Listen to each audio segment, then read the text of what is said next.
특검으로 절충을 하자 하는 식의 논조들이 나왔습니다. 최상목 대행이 이제 이미 조건을 제안을 했고 서로 파국을 막자라는 그런 얘기예요. 특검에서 합의를 하자는 거예요. 솔직한 말을 하면 지금 국수본에서는 그러잖아요.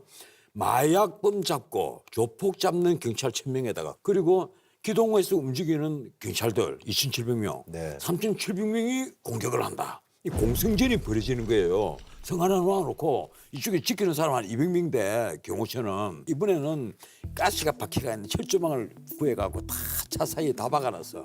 너희들 한번 뚫고 돌아봐라. 그리고 뭐 대통령은 지하 벙커에 있는지 아닌지는 모르겠지만 자 그런데 여기서 대통령이 그냥은 끌려 나오지 않을 거예요. 아마 사상자도 나올 것이고 그리고 거예요? 예 쉽게는 해결되지 않겠죠. 그리고 대통령 신체에 위해를 좀 입는다거나 와샤스라도 찌개 나간 상태에서 수갑을 차고 나온다? 어떤 일이 벌어질 것 같아요. 그걸 과연 민주당이 원할 것 같습니까? 공수처가 원할 것 같아요. 천만의 얘기입니다. 나는 원하지 않는다고 봐요. 이게 굉장히 무서운 말씀입니다, 지금. 여기서 2차 체포 집행과 관련해서 사상자란 말씀을 좀 아까 했어요. 뭐- 사상자가 발생하고 그러면 완전히 역풍이 불 것이다. 이 얘기를 하면서 민주당이 그걸 원하지 않을 것이다라는 말씀을 한 겁니다. 비상계엄에도 사상자가 발생하지 않았어요. 뭐 여러 가지 징조들은 다 있었지만 사상자가 발생하지 않았는데 그것을 진압하기 위한 체포 집행 과정에서 사상자가 발생한다는 것은 저는 있을 수 없는 일이라고 봐요. 그렇기 때문에 지금 전 변호사님의 생각인지 아니면 전 변호사님을 지지하는 완전 오른쪽에 있는 분들의 생각인지 모르겠지만 체포 집행하는데 사상자가 발생할 수 있으니 체포 집행하지 말라라는 일종의 경고 같은 얘기거든요. 아니 잠깐 제 생각, 제 해석은 그렇습니다. 얘기했어요. 예. 그럼 체포 집행하지 마라.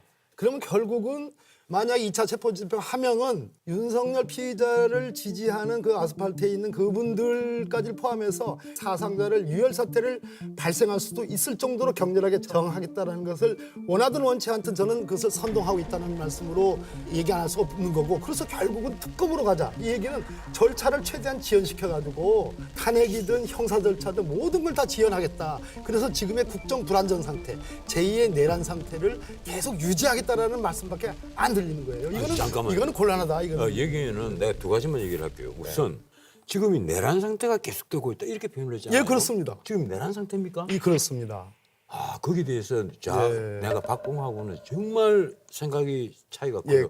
저는 어떻게 생각하는가 하면 지금 맹색이 민주당 국회의원이고 중앙지검장을 지낸 이모 의원이 한 말이 총 맞을 각오를 하고 들어가라. 관을 들고 나와야 한다.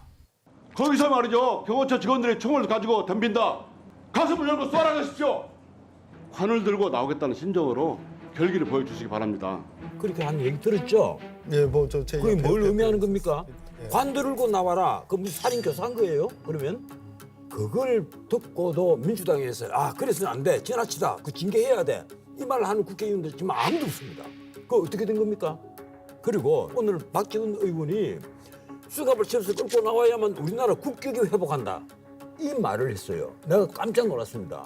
일리 있는 뭐 말씀 아닌가요? 그게 일리 있다고 생각합니까? 내란이 워낙 엄중한 지금 아직도 상황이고. 현직에 있는 대한민국 국가 원수를 수갑을 채워서 끌고 나오는 것이 과연 우리나라 국격을 회복을 한다?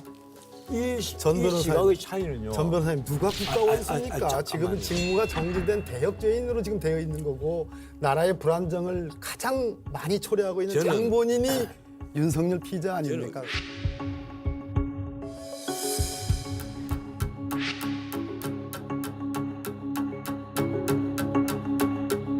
이런 상태를 늘 이제 트레이너보다 모조리티 다수의 폭정. 그걸 이 조금 더 가면요. 오토크라시 오브 모조리티입니다. 다수의 전제. 이게 존 스튜어트 밀이 대의정부는 책 쓸 때 얼마나 그 속에 많이 등장을 합니까? 이 다수의 폭정만을 우리가 경계를 해야 된다. 국회에서 다수를 증명했다는 것만으로 모든 것을 전횡한다. 그것은 민주주의가 최악의 경우에 빠지는 거다. 왕정보다도 못하게 된다. 나는 지금 민주당이 22대 국회 들어와서 한 거라 보세요. 특검 탄핵, 특검 탄핵, 특검 탄핵. 자기를 수사한 검사까지 탄핵을 해.